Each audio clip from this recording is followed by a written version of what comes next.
All right, so let's talk about Hollywood.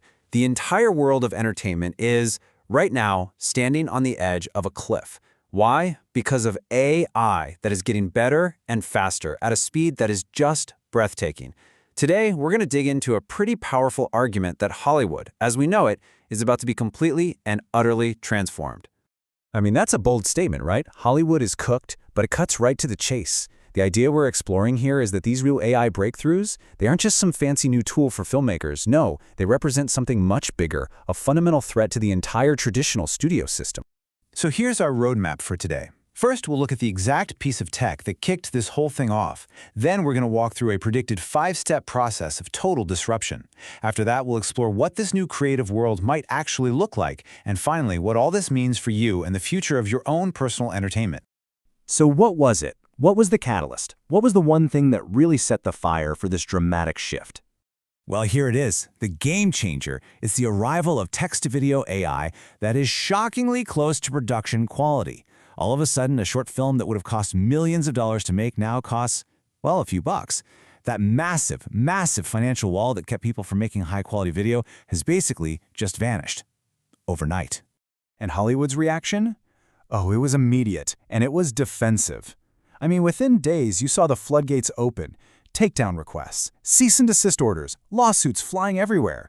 Major industry groups were all over the news crying out about stolen intellectual property. This kind of all-hands-on-deck panic attack tells you one thing, loud and clear. They are taking this very seriously. They see it as a threat. And here's the interesting part. That very defensive reaction is predicted to set off a very specific chain of events. A 5-step process that could completely remake the entire industry from the ground up. Okay, so here is the predicted roadmap for the chaos. It starts with a legal backlash that, ironically, forces creators to be original. This sparks an explosion of new, legally protected ideas. Then, independent creators start innovating way faster than the big studios. So, the studios react by consolidating and hoarding their famous characters, until finally, a new normal settles in. One where creators build their own fandoms directly with their audience. Let's dig into each of these steps. So it all starts with the lawyers. By aggressively protecting characters like Iron Man or Mickey Mouse, the studios are, probably without meaning to, slamming the door on fan fiction. This forces all these new AI creators down the only path they have left. They have to come up with their own, totally original stuff. Now, this is a really crucial point, legally speaking.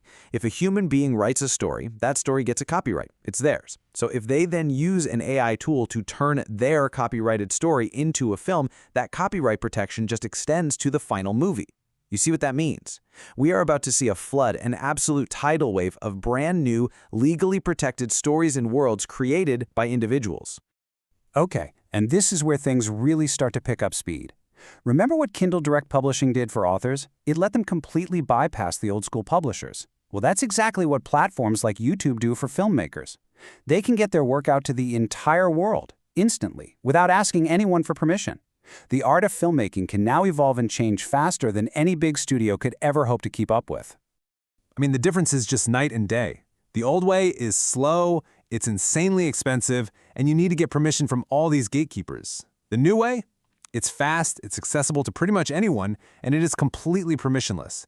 This isn't just a small change, it's a fundamental power shift in who gets to create and who gets to decide what we all watch.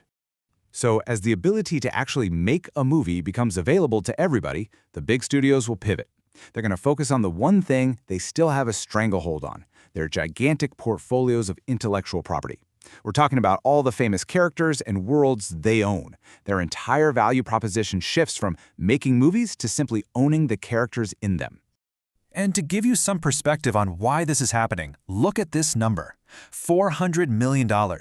That's roughly the budget for a single movie like the new Avatar. The costs, especially for visual effects, are just astronomical.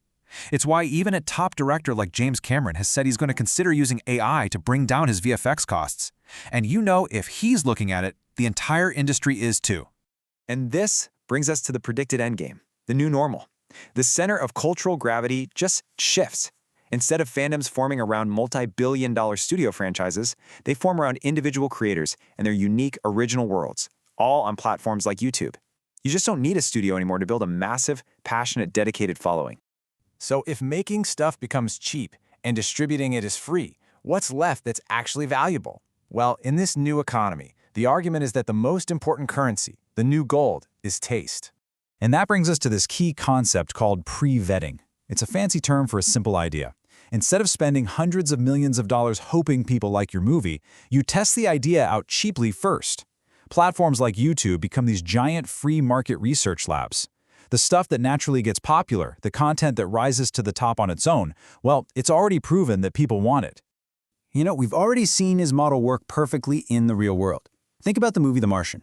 Andy Weir first wrote it chapter by chapter on a public blog, and he got real-time feedback from science nerds who loved it. Then, it became a best-selling book, which proved the concept worked. It was only after all that success that Hollywood swooped in to make the film. They were adapting a story that was already a certified hit. They basically took all the risk out of their investment. And if you want to see this pre-vetting system working at an absolutely massive scale, just look at the Japanese manga and anime industry. They produce a staggering amount of manga, which lets new styles and story ideas evolve at lightning speed. And guess what? Only the most popular, fan-approved concepts ever get the big-budget anime treatment. They pre-vet everything. So does this mean traditional filmmaking just goes away?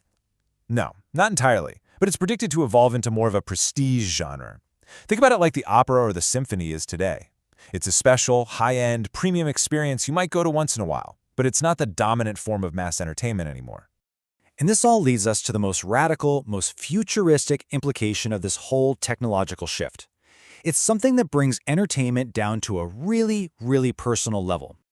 The end game here is a move away from mass media and toward what you could call bespoke media. Just imagine never running out of stuff to watch in your favorite super niche genre, like, say, detective stories set in 1940s Los Angeles. Imagine an AI could just generate a brand new, high-quality series just for you, tailored to your exact tastes. The problem of "there's nothing good on" could literally disappear forever. In this quote, it just perfectly captures the new creative mindset. The motivation completely flips on its head. It's no longer about chasing a huge audience to try and make back a giant budget. It becomes about creating the exact thing that you want to see or hear. Creation becomes an act of personal satisfaction first and finding an audience second. So what this all means is that the tools of creation, the keys to the kingdom, are being handed to everyone. Massive budgets and corporate gatekeepers are being replaced by a simple text prompt. And that leaves us with one pretty profound question to think about.